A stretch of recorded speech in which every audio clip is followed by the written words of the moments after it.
into it later on. So data models in database management system, it is the logical structure of our database, how different tables in the database, they are logically connected to each other.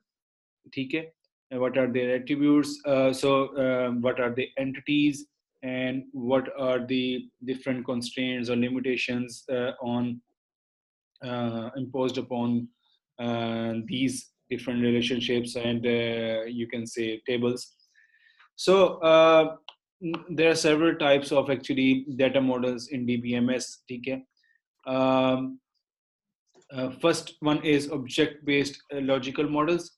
Data models बहुत सारी किस्म के हो सकते हैं, आप ज़रूरी नहीं है कि आप सभी अडॉप्ट करें, आप कोई एक पर्टिकुलर अडॉप्ट कर सकते हैं.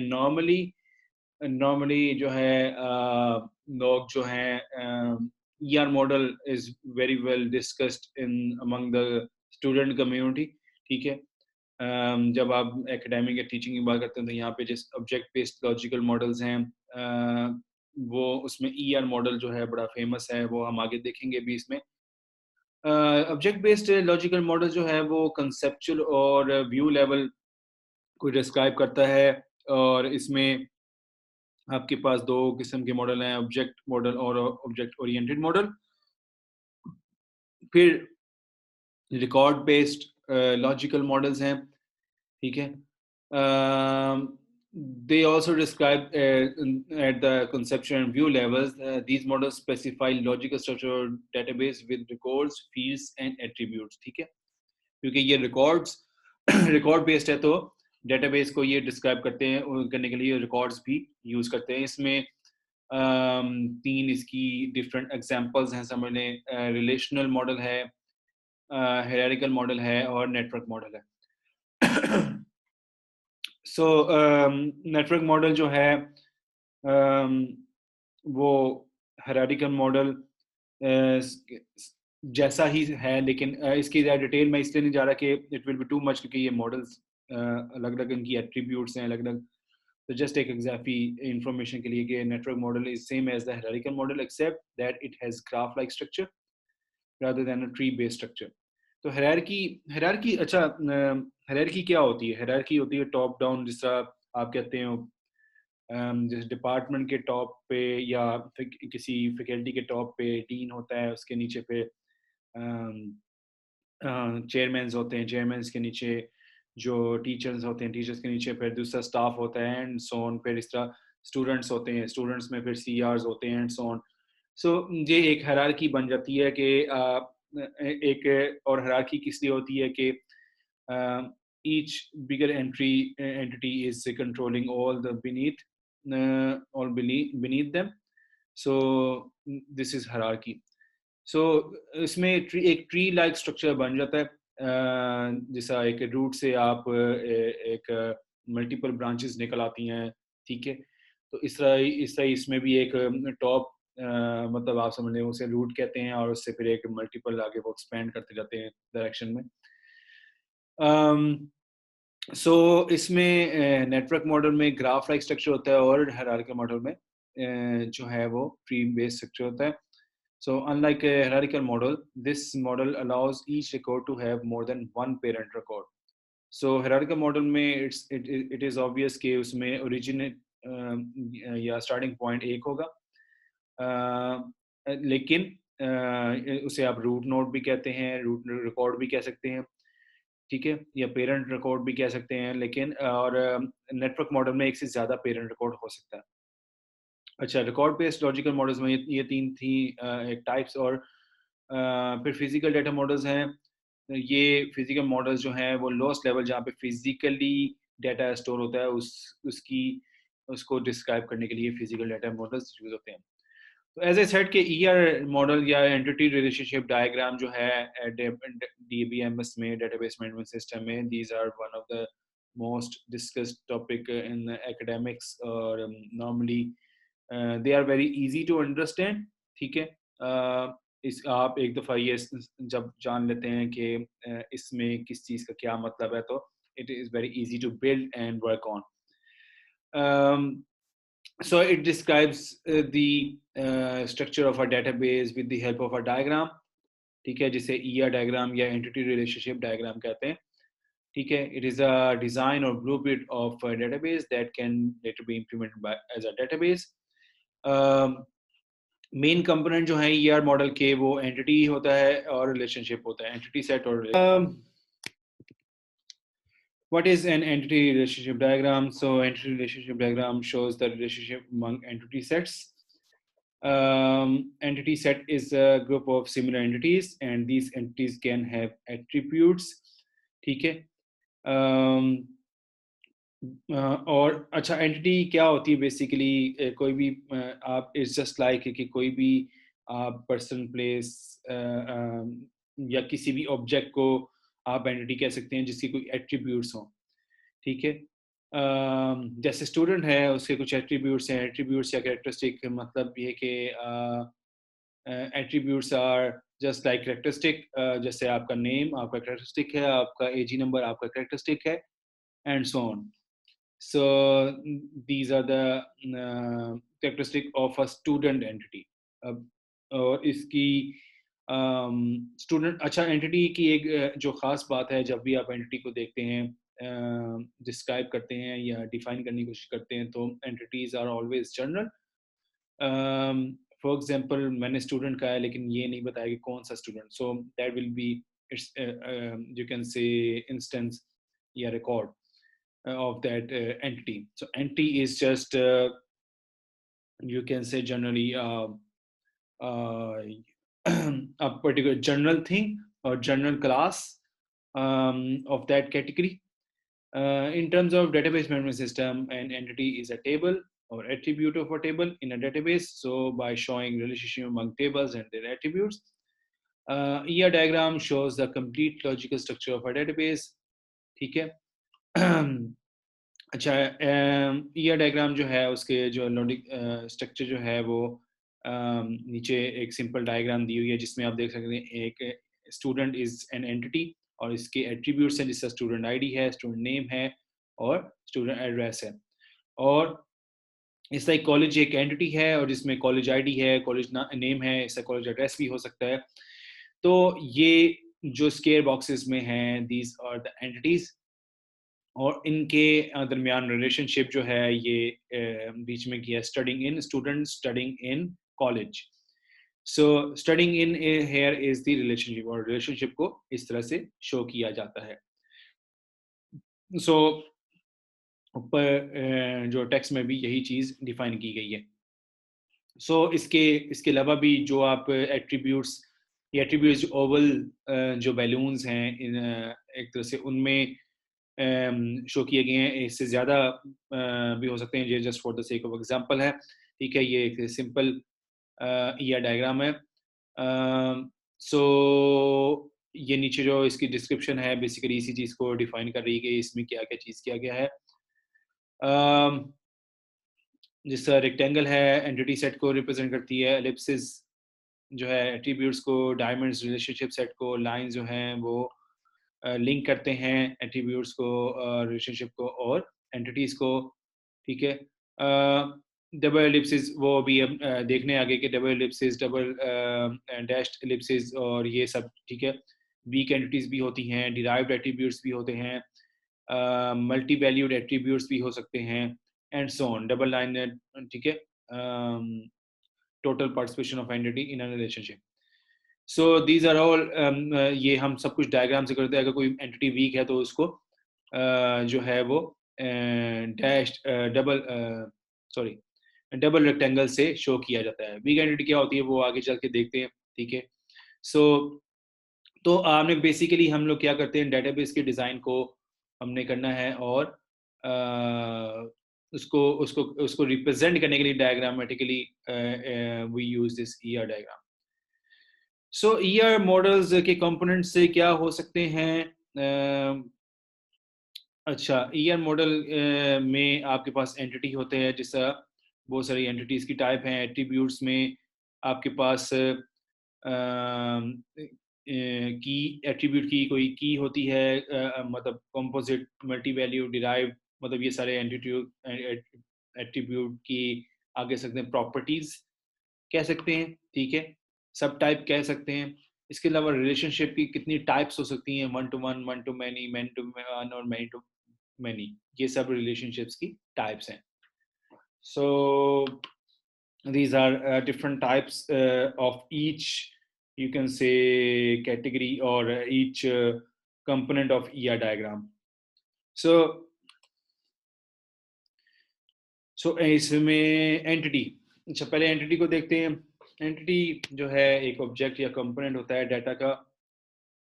N entity is represented as rectangle in an ER diagram, ठीक है, ये रेक्टेंगल से रिप्रेजेंट होती है। For example, in the following ER diagram, we have two entities, student और college. Student और college यहाँ पे दो entities हैं. These two entities have many to one relationship as many students study in a single college. ठीक है। अच्छा, इसमें रिलेशनशिप को आप इस तरह से शो कर रहे हैं, किस तरह, क्योंकि बहुत सारे स्टूडेंट एक कॉलेज में पढ़ सकते हैं, इसलिए this is many to one. अगर हम स्टूडेंट से कॉलेज की तरफ रीड करते हैं तो this is many to one relationship. क्योंकि अगर अगर अगर कोई ऐसी एंटिटी हो जिसमें आप कहेंगे जी अच्छा बहुत सारे एंटिटीज, बहुत सारों के साथ रिलेशनशिप है कोई, तो मैन टू मैनी हो जाएगा, इसका वन टू वन रिलेशनशिप भी होता है, and so on. So this is many to one relationship in this particular example, ये m और 1 से यहाँ पे शो किया गया है। वीक एंटिटी क्या होती है?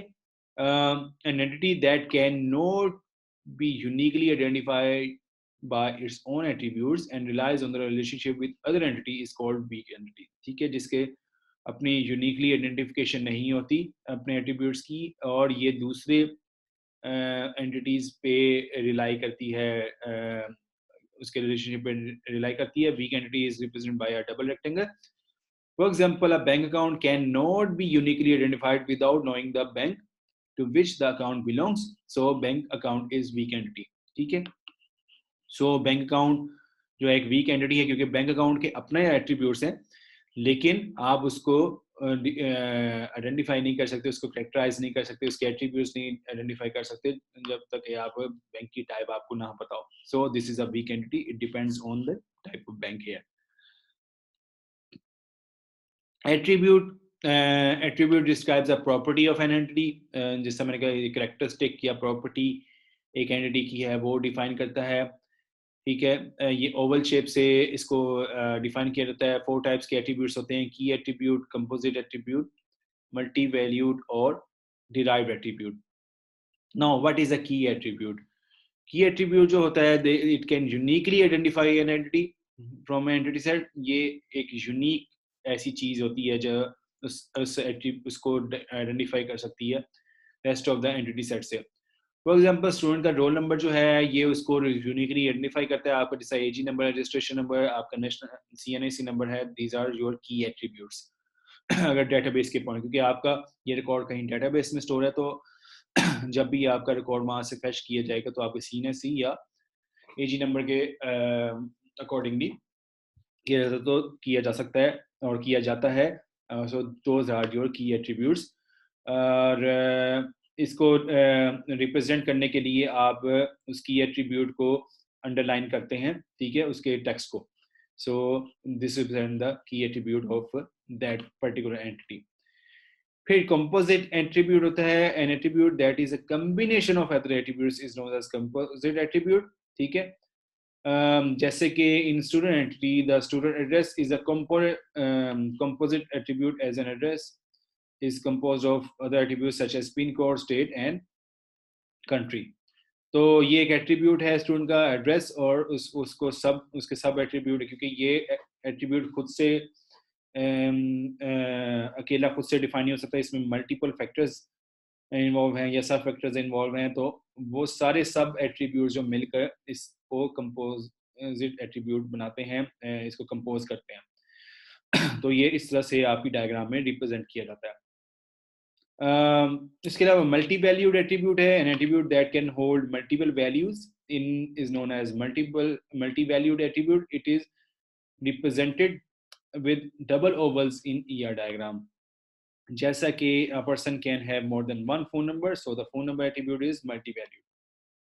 क्योंकि एक बंदे के पास एक से ज़्यादा फ़ोन नंबर हो सकते हैं या ईमेल एड्रेस भी हो सकते हैं। सो ये मल्टीवैलिड एट्रीब्यूट है और इसको डबल लाइन ओवल से आप रिप्रेजेंट करेंगे जैसे कि ये है। ठीक है, so this is your multivalued attribute है।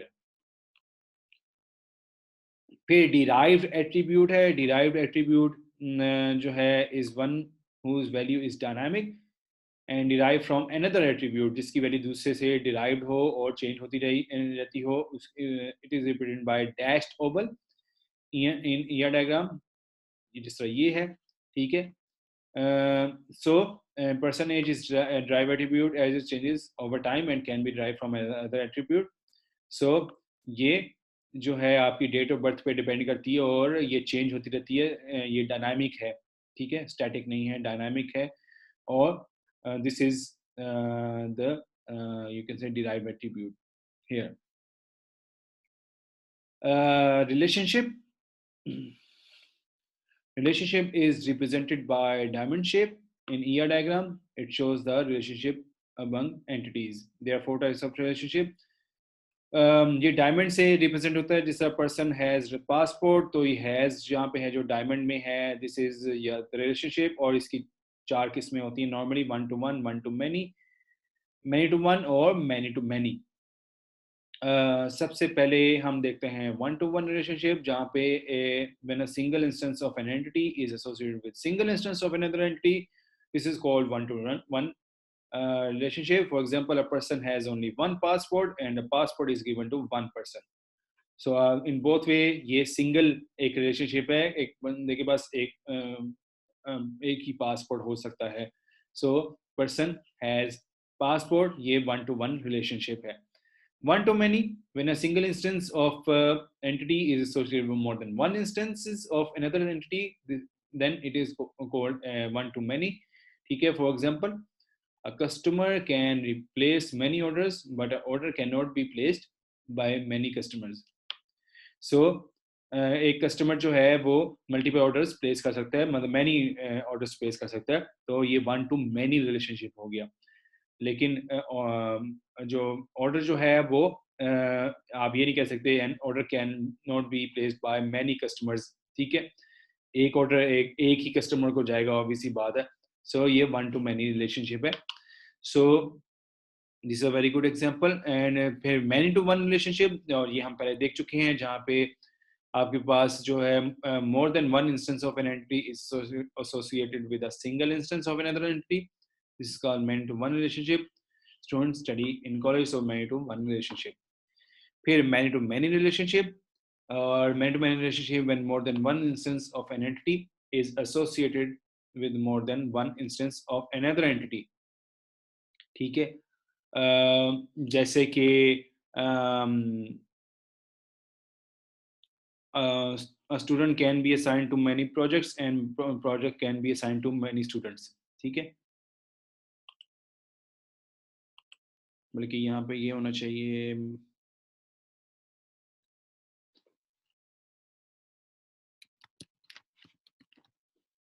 okay। So a student can be assigned to many projects and a project can be assigned to many students। So this is many many relationship, और इसको represent किया जाता है इस तरह से। तो बेसिकली ये रिलेशनशिप की 4 टाइप्स हैं डिफरेंट, और इन 4 टाइप्स में आप देख सकते हैं this is very easy to understand. This is not मतलब कोई रॉकेट साइंस नहीं है इसमें। They are very easy to understand from diagram as well. तो अगर इस पूरी इसको आप करें एंटिटी रिलेशनशिप डायग्राम को, तो वो ये इस तरह से आप देख सकते हैं। ये just for the sake of example है। ठीक है, सो yeah, अच्छा, total participation of entity. A total participation of an entity represents that each entity in entity set must have at least one relationship in a relationship set. For example, in the flow diagram, each coin must have at least one associated student। ठीक है, जहां पे ये चीज must हो कि उसके साथ किसी एक एंटिटी को जो है वो उसका एक रिलेशनशिप जो दूसरी एंटिटी से है उसमें एक इंस्टेंस लाजमी इन्वॉल्व हो। सो दिस इज द केस जहाँ पे कॉलेज तभी एग्जिस्ट करेगा जब उसमें एटलीस्ट वन स्टूडेंट जो जरूर होगा. सो दिस इज कॉल्ड, और इसको डबल लाइन से यहाँ पे शो किया जाता है, एक college must have at least one student. So this is total participation of a entity set. So yeah, that's all for today. Anyone having any question regarding this, please you are welcome to ask.